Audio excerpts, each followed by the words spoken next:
Salutations, everyone. I do hope everyone is still doing well, and welcome to this early morning, middle of the night bonus upload. Before we jump into it, a couple quick links. As many of you know, I rely on Patreon, PayPal, channel membership, and the merch to help the channel to continue to grow and go.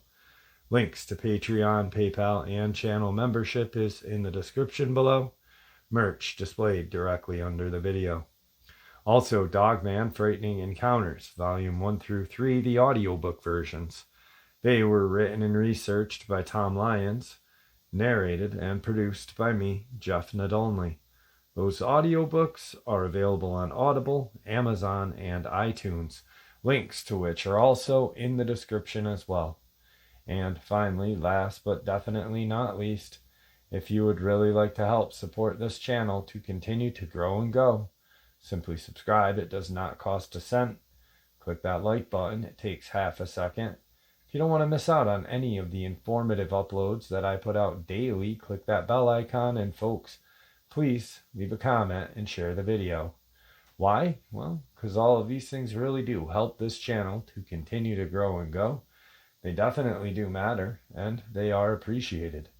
And with that, I have taken far too much of your time. Let's jump in to this early morning, middle of the night bonus upload, shall we? Today's first encounter comes to us from Tennessee. So I was chilling at home while my other friends went hiking for the day. I wasn't invited on this hike because I had college courses all day. But when they got back, they recited to me an experience that had happened. So my friends, including my best friend Brandon, were hiking around the Cherokee National Park. Before they knew it, the sun had set. Brandon was trying to get down to the second part of the trail faster. He slid down a hill.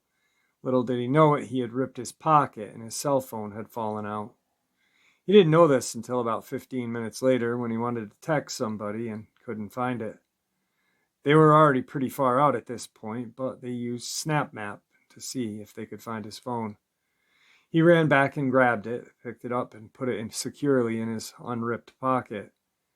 Then he heard a blood-curdling scream. Now, he's had similar experiences, but not this close.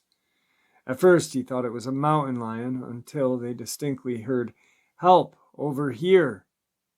He walked up the incline and looked between the trees to see where the sound was coming from. And across the way, he saw a man standing on the neighboring mountain. The scream stopped, and he was just staring over at Brandon, an unmoving silhouette. This continued for a few seconds before Brandon's fight or flight kicked in, and he went with it and just started running as fast as he could back to the meeting grounds.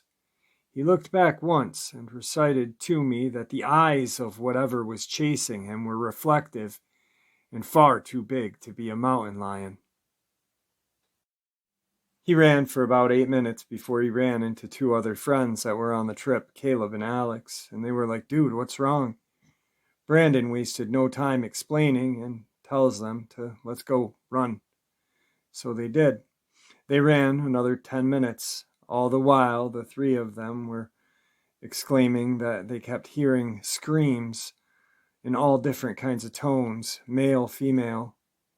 They finally got back, still feeling the chasing, and urged everyone to get into the car. After that, they sped off and did not look back.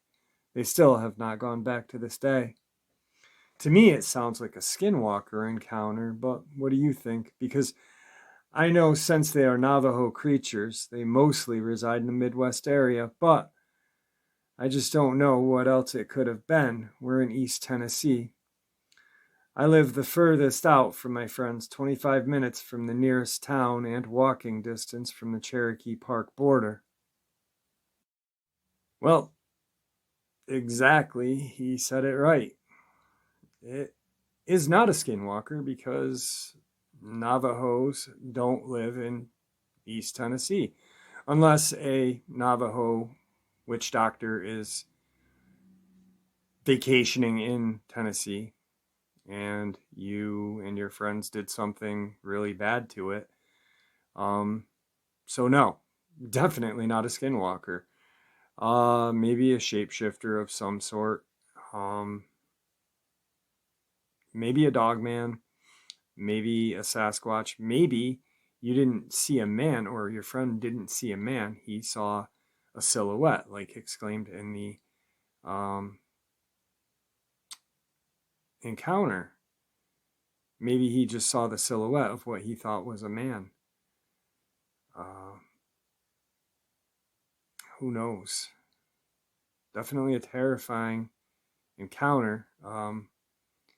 What kind of made me, and I'm sure a lot of you listening to it, that it's not a man, was the reflective large eyes.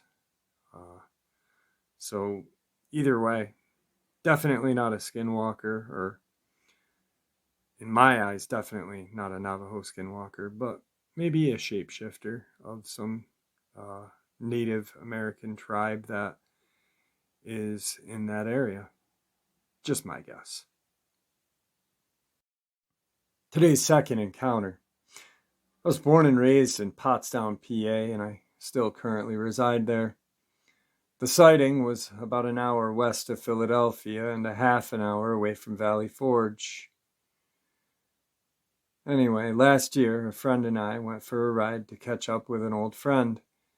It was March 2020 on a Saturday night, and it just so happened to be the weekend the quarantine started.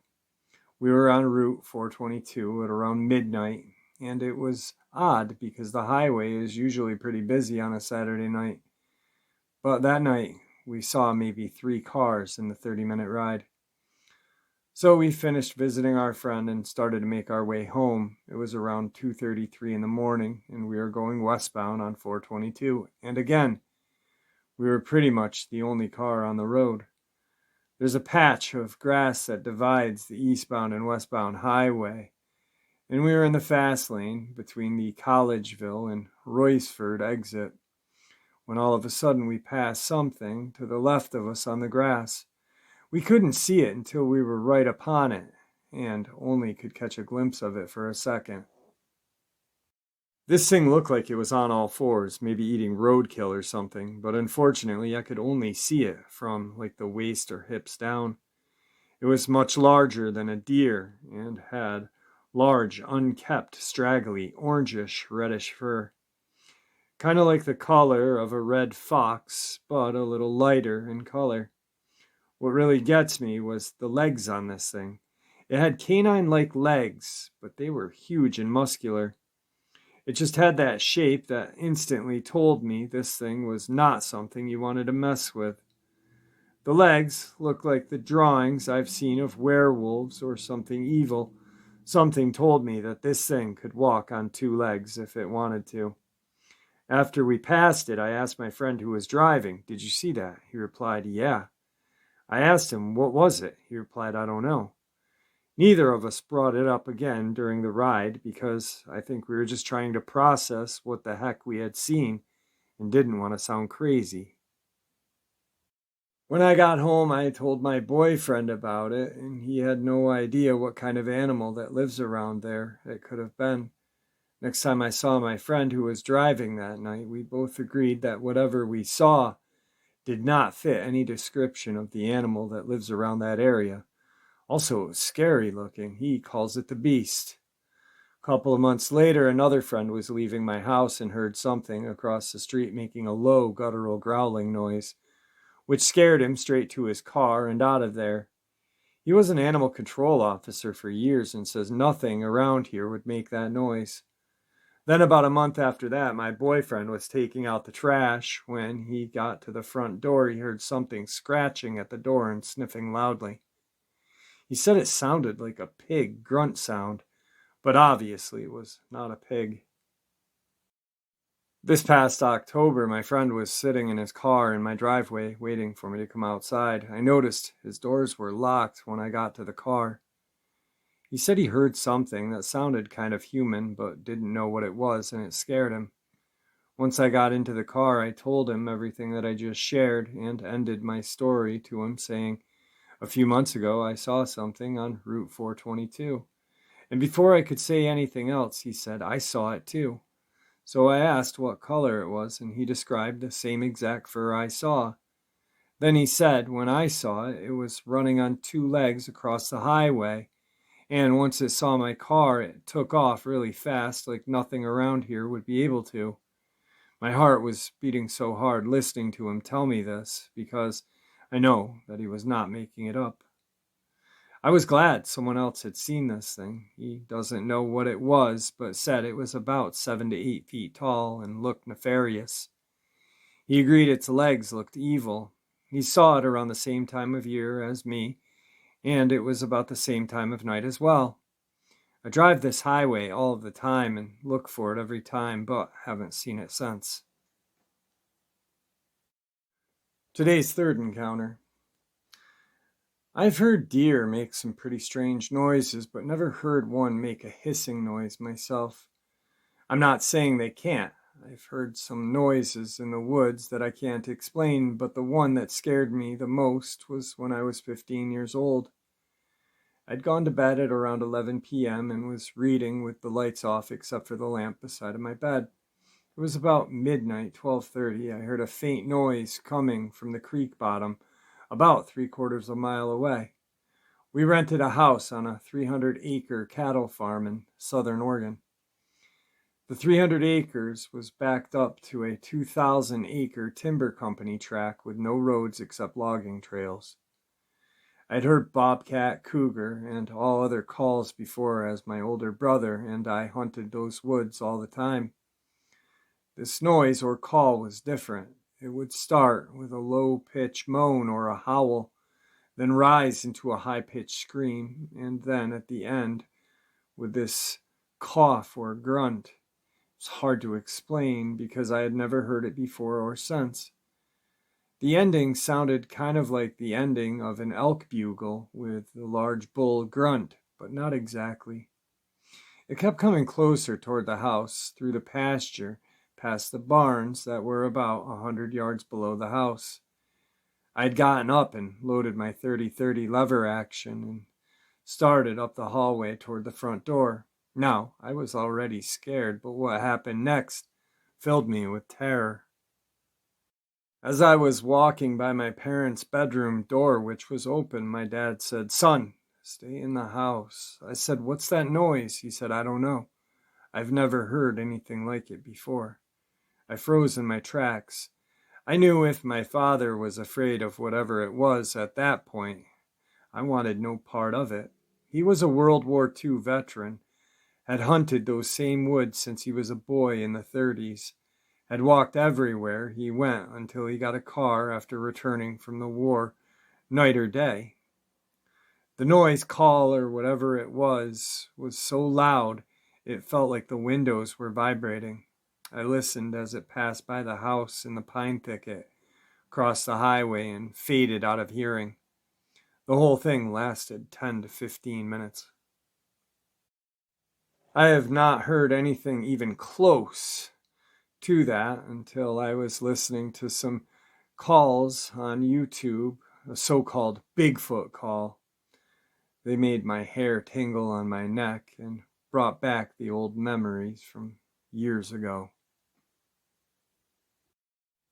Today's fourth part of the upload, I am going to introduce you to the Waipek, which is a creature from the Mexican Yucatan area. Way, which is spelled Huay, means sorcerer or animal familiar. And Peck means dog, but there's actually a little more meaning to the second word, Peck, P-E-K. So Peck, although seemingly Peck may seem an absurd name, was in antiquity a Mayan name, the god of lightning and death in his canine form. By extension of meanings, Peck means dog. Do reflection, do brightness, can even do God do. So, in my translation of it, we are kind of looking at a humanoid dog, which only leaves one name for me, Dogman. At the end of the 17th century, a healer named Juan Mu lived in the town of Tikal, Yucatan. The sorcerer had the ability to transform into the Waipek, the sorcerer dog. This healer stood out for his powerful personality and was known as one of the most successful and popular doctors, who was called the Campeche and Quintaru. For his widespread fame, Juan Mu was highly respected among the population, even when the authorities did not want to accept him and branded him as a pagan. Who knows why the Holy Inquisition had not arrested him? When he performed his white magic works, he turned into a very large black dog. As the Spaniards were a bit incredulous, one day Colonel Bixstein, accompanied by other soldiers, decided to watch Juan Mu from a house located on the street near a cemetery. After 3 nights, they saw a large dog, and the colonel drew his weapon to scare it away, because he did not believe it was the Waipek.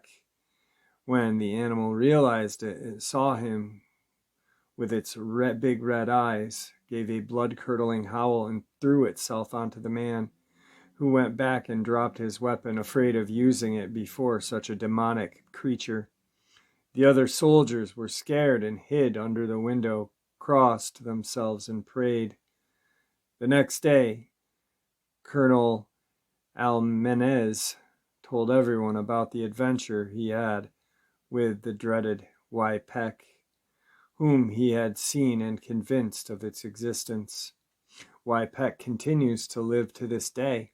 In the state of the Yucatan, there is the belief that there is not only a Nahal witch, but many of them who affect people and animals with their bad actions. A news item that recently appeared on Radio Mayab TV tells that in the town of Tuskab, residents of several colonies in this southern town assure that a strange being that looks like a large black dog and walks on its hind legs wanders through the streets at night. A wave of panic and terror invades the neighbors of the colonies: Guadalupe, Miguel, Hedlago, San Esteban, and Tres Reyes of these southern towns, due to the rumors that circulate in the sense that a stranger, being big, black, walks the streets at night, and dogs howl in its wake. Due to the above, after 10 o'clock at night, people take refuge in their home and do not go out at all, since it is said that it is a Waipek, or dog witch. They fear being attacked by said entity, and they affirm that when he walks through the streets, domestic dogs bark in despair. Some neighbors have claimed to have seen it from their window of their dwellings and said that it is kind of a large dog which sometimes walks standing on its hind legs, and even a subject who risks going out and fouling it from afar assures that he saw as if he were a human. Today's final part of the upload. Stories from 2 men who grew up on the Zuni reservation just outside of Gallup, New Mexico. These are stories told to me by my 2 best friends of 20 years. I'm going to preface this by saying these 2 are some of the most honest people I had ever known, and it took them years before they would speak to me about this. Once I was able to convince them to tell me about this, the older of the 2 brothers broke down into tears and abruptly left about halfway through the first story. It was so traumatic for him to relive. I felt bad for that and haven't asked him to speak about it since that day. His younger brother, that I am closer with, provided the detail, as well as their cousin who carries a religious title that's essentially an enforcement position, designated to deal with the presence of skinwalkers and related threats. This is very long. I was told by the Zunis that a bit different compared to other reservations on New Mexico, specifically because the United States government sanctioned land to all the native tribes. The Zuni didn't work with the government. Anybody who's traveled through New Mexico knows there's a casino on almost every res. The Zunis do not have a casino because they refuse to work with the government and specifically refuse to provide information about their heritage and the land they live upon. My buddy told me the tribe's elders taught him that the Zunis are in a specific area because they protected secrets of the land. I'm going to add a couple details that pertain to the story, and I'll explain on that later. Apparently, my friend's younger brother was born with a split tongue, like a lizard, and slits in his pupil instead of being round. You are probably making a face I made when I was first told, but keep in mind, all of this is religious to the Zunis. They are very serious about it. They do not allow non-tribal members this knowledge, nor do they allow the presence of non-Zunis. You can visit if invited, but would not be allowed to stay during certain times. Really quick though, if you think about that, split tongue. But what interested me was the slits in the pupil, meaning this person, if it is true, is able to see at night, almost like a nocturnal hunter, which we talked about in the Neanderthal comparative with Dogman. I'll start with the first story they shared when we were around 13 years old, and is the first experience of many that is too much for my friend to relive. He said that he was very young and was awoken abruptly in the night to a glass breaking. When he opened his eyes, his dad, already in his son's room, motioned for him to stay where he was and to be quiet while pointing a large revolver toward the kitchen where the window had broken. Not long after, his dad fired multiple shots. He then heard a screech so loud it hurt his ears, along with a scuffle in the next room, and saw a shadow on the wall that, he said, did not look or move anything like a person. Apparently, whatever was in the house immediately leapt out the same window that was broken to get in. He said the adults gathered and left to find it shortly after, but was never told what they found. Just that this was definitely a skinwalker.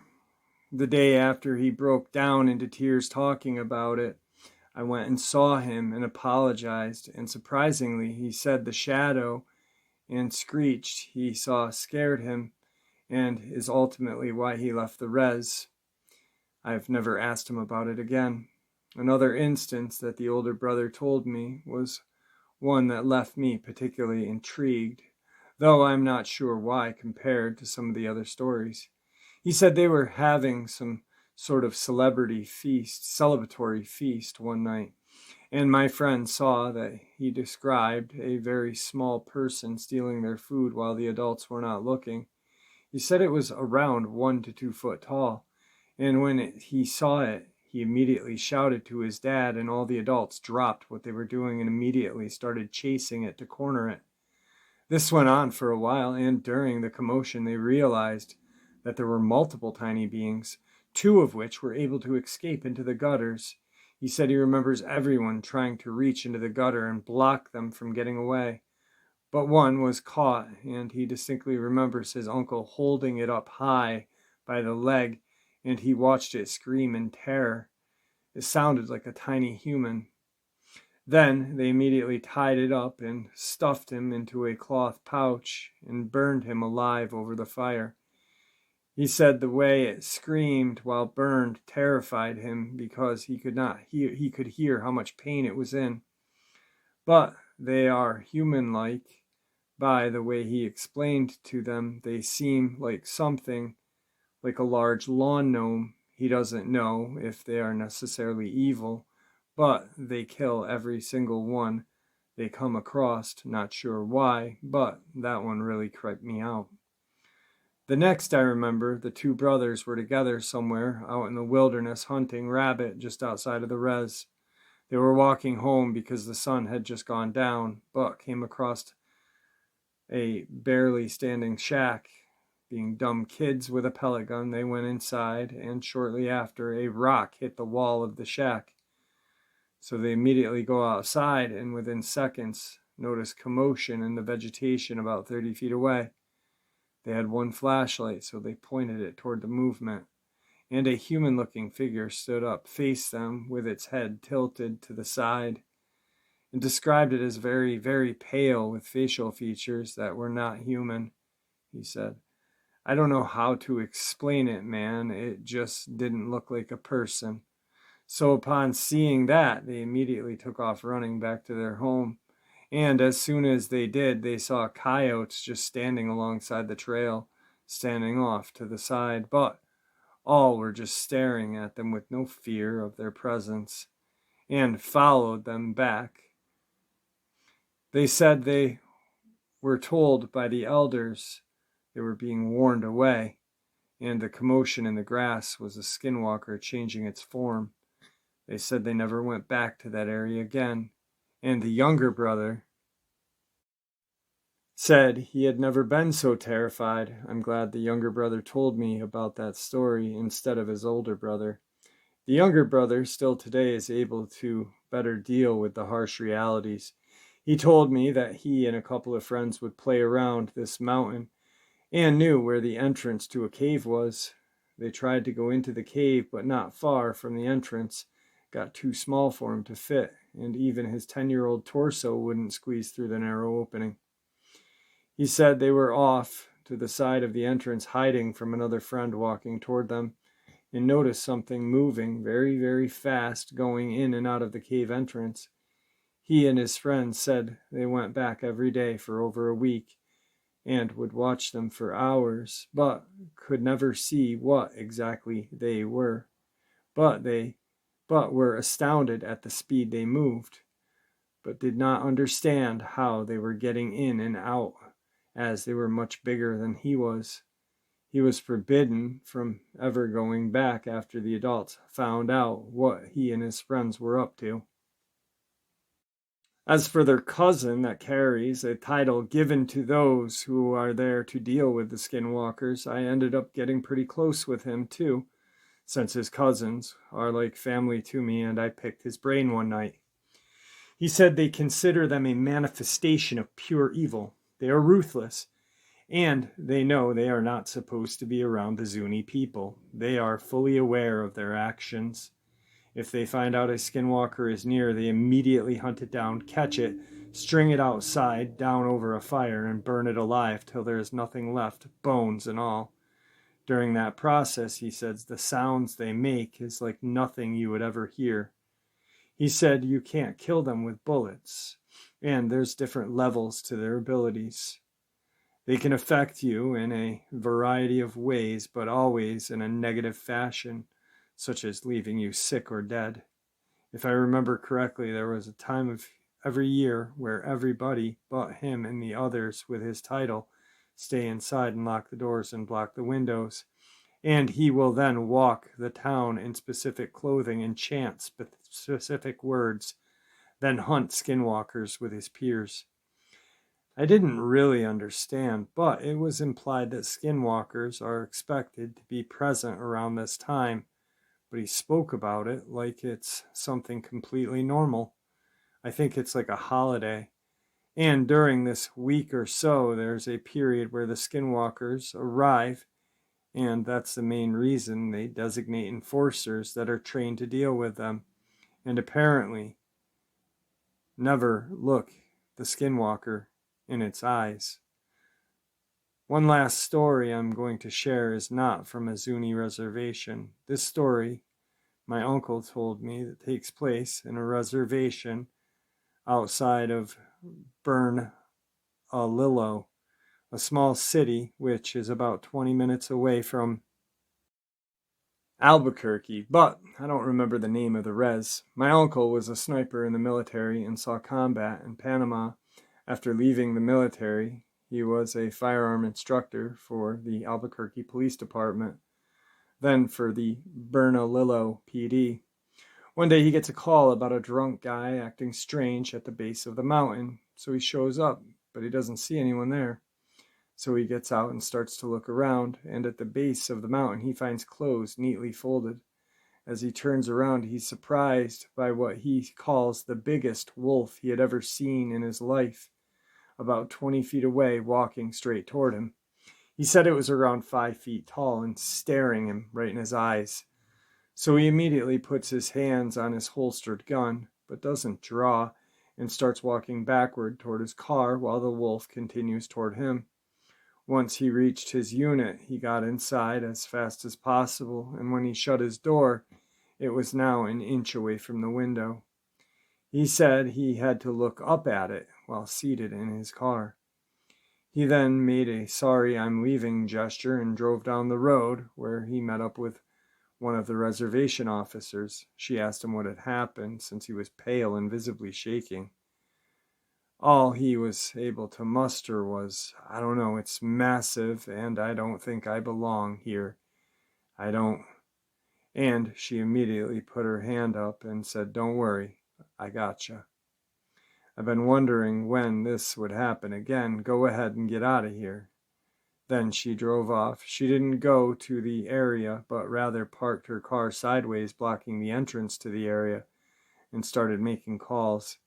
He says by the way that thing was looking directly in his eyes, not to mention the absurd size and aggression, lack of fear, folded clothes, that he knew he was face to face with a skinwalker, and he hopes he never comes across something like that again. To end this, I'll talk about what the younger brother told me and showed me about their heritage. One day he took me out a box and showed me the contents, saying that his father had given it to him and had been passed down from father to son for over 1,000 years.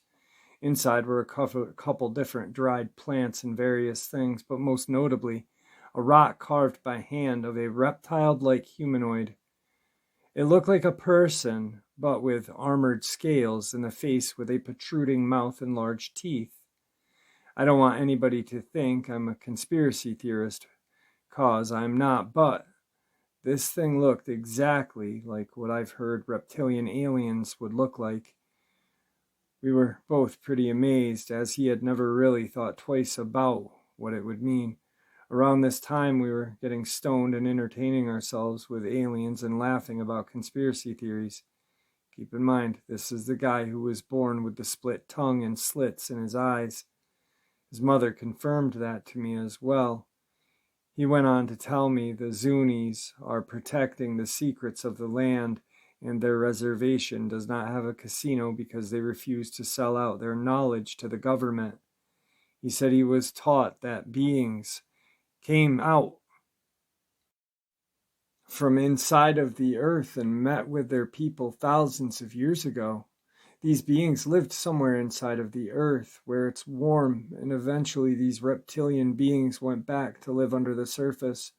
I don't remember if they went back into the earth after they had some feud or war, or if it's because the outsiders arriving, but after they met the ancient Zunis for a short time, they bred with each other. My buddy is apparently a descendant of those two species mixing, and is why he was born with a split tongue and slits in his pupils. Now, I don't know what connection skinwalkers have to this reptilian species that live inside of the earth, or roasting tiny food thieves and celebrating while they scream through an agonizing death, but I do find it very interesting that all of this is associated with native belief. I plan on going over all this with him as well, as I'm going off of memory from 5 to 20 years ago. The younger brother is my closest friend, so maybe I can get some more info from him. And there you have it, folks. I hope you all enjoyed this early morning, middle of the night bonus as much as I enjoyed sharing it with you. I'd like to thank you all for supporting the channel.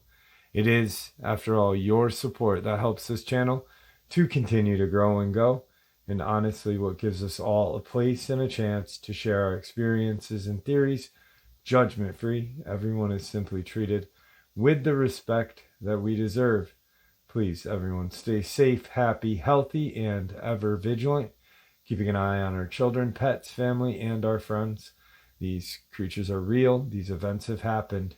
Share this information with those you love and care about, and it may just help save their lives someday.